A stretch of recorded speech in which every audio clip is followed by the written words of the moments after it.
most noble, I want to say noble, but it is noble, and most transformational sacred emotions. Gratitude. Gratitude.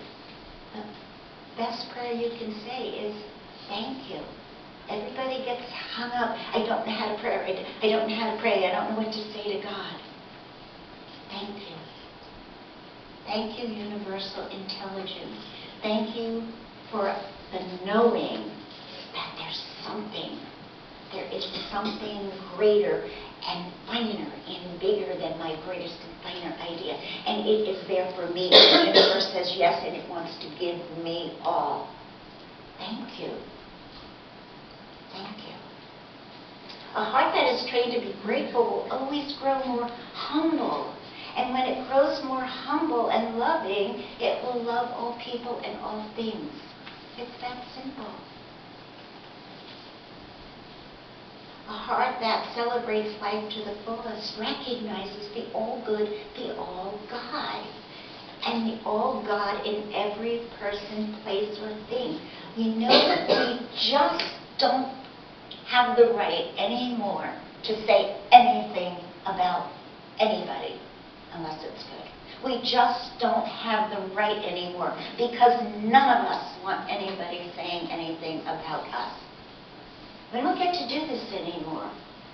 We get to take a bigger step, a bigger responsibility. I don't care, and coming from the beauty industry, I can be very judgmental because it was my career.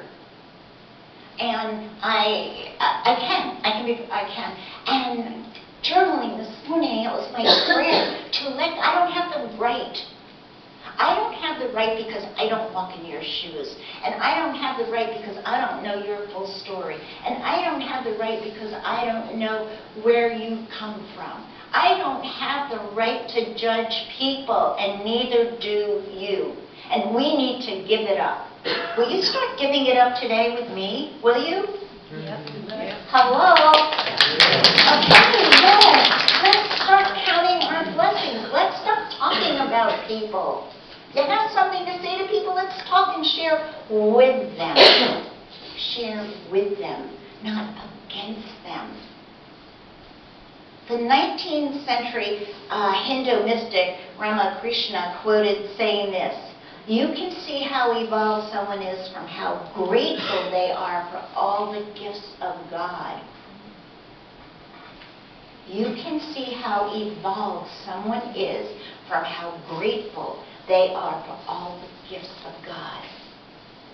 See, all that's been given to you from the great ones before to the smallest of miracles is life itself. All the blessings are from God. And here's the good news. You don't have to earn God's blessings. You already have them. It's your divine heritage. You're born with them. You are born with them. These are not just nice words. And this is just not a nice talk that I wrote for this service. See, what I write comes from the Holy Spirit.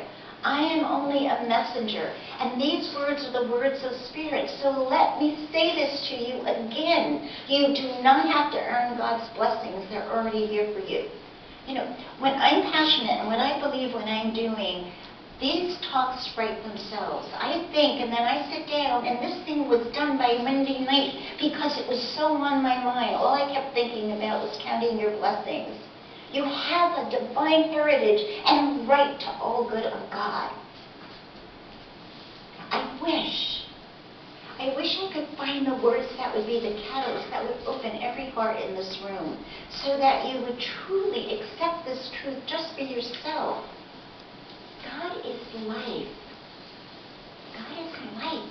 And life gives itself with a capital I to us. It does not give some of itself.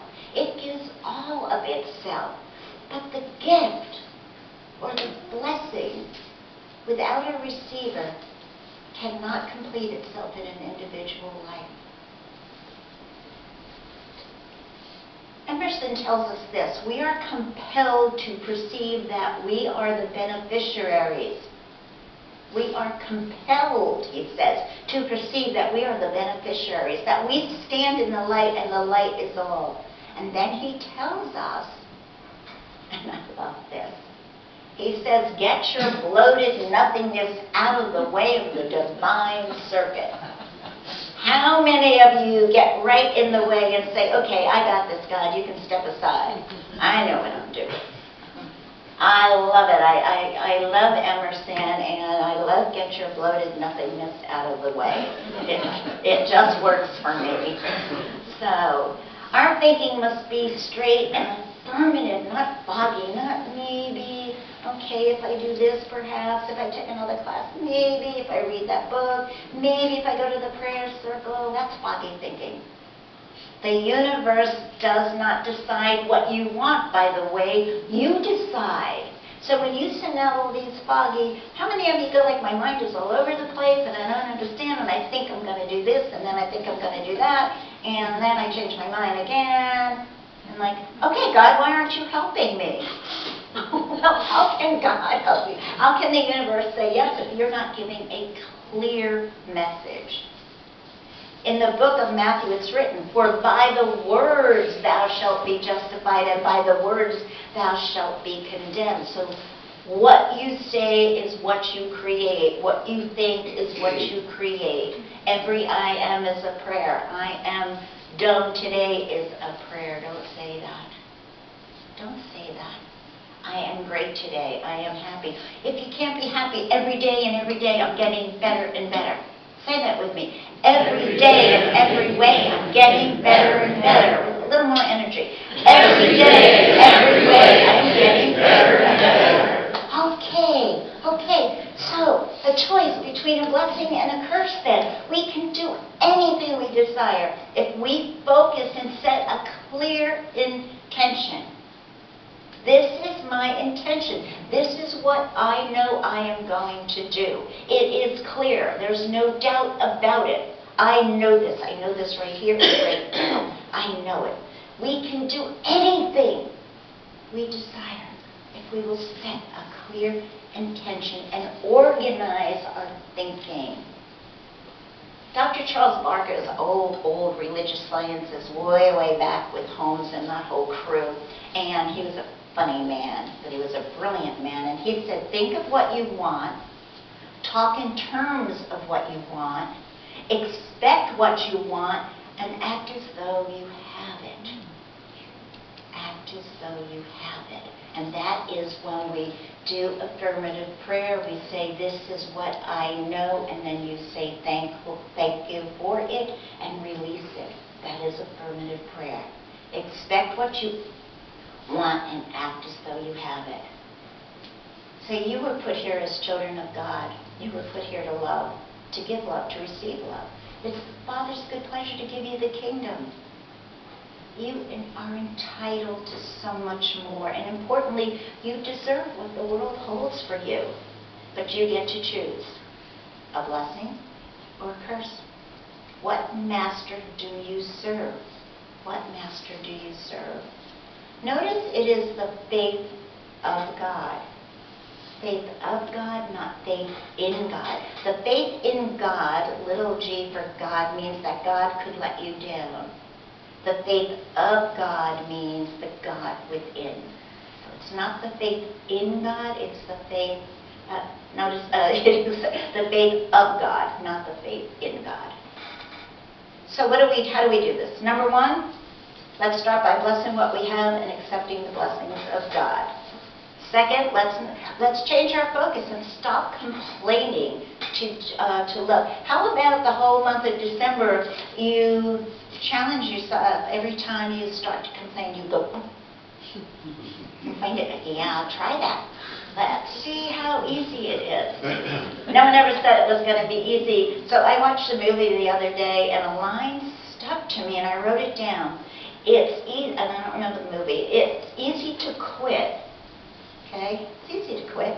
But it takes courage and determination to make changes, to stay in for the long haul and risk. I think I told you, or some of you, I don't remember, but Jim Carrey said to me a couple of weeks ago that he was surprised that I stayed here And I'm going to say this again, it's easy to quit. But it takes courage and determination to make changes, to stay in for the long haul, and to risk.